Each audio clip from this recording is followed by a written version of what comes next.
or about how average Thais perceived their giant neighbor. Over the following years, I watched as China repeated its successes in Thailand in first its near neighbors in Asia and then in countries far from China's borders like Zambia and Argentina. Emerging from a shell of defensive diplomacy dating back decades, China suddenly was engaging with the world, wooing friends with a subtle, softer approach, and using its popularity to make gains, even as America's popularity around the world was plummeting. In Africa, newly popular China was winning oil and gas deals. In Latin America, China was signing strategic partnerships. In the Philippines, Chinese films were making inroads against American movies. 3 years ago, I started quizzing policymakers in Washington about China's new global influence, its soft power. I got mostly blank stares in return. Some asked me to brief them about the topic, and I realized that many policymakers had missed China's growing soft power.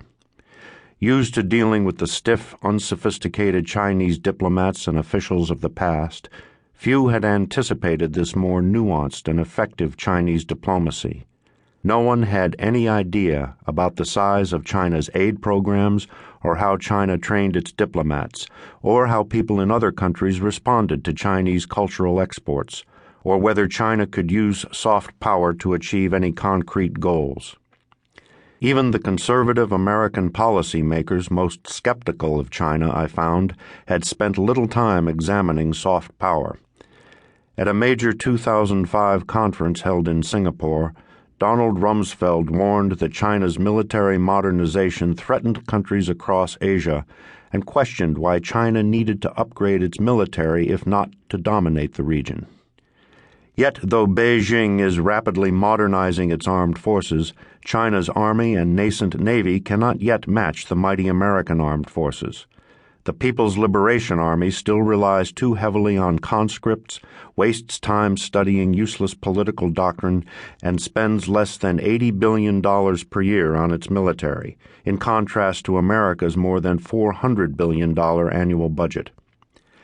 Still, I found few American defense officials who had considered how China's softer forms of influence might change countries' views of China, and thus might reshape U.S.-Chinese competition.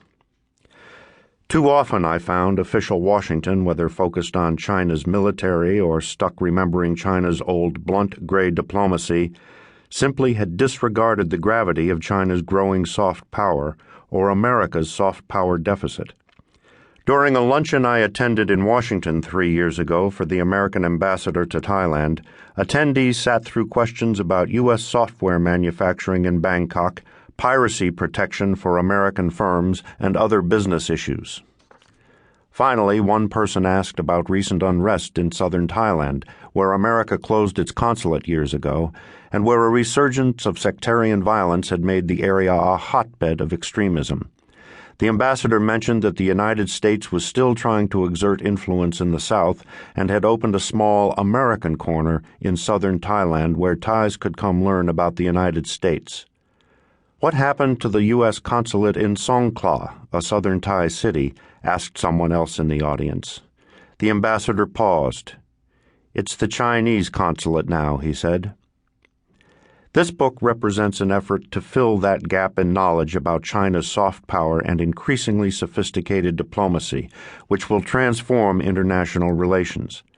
I have spent the past 2 years in Asia, Africa, and Latin America, trying on the ground to figure out exactly how China wields its soft power today and why it matters for the United States and other nations that China is amassing this influence.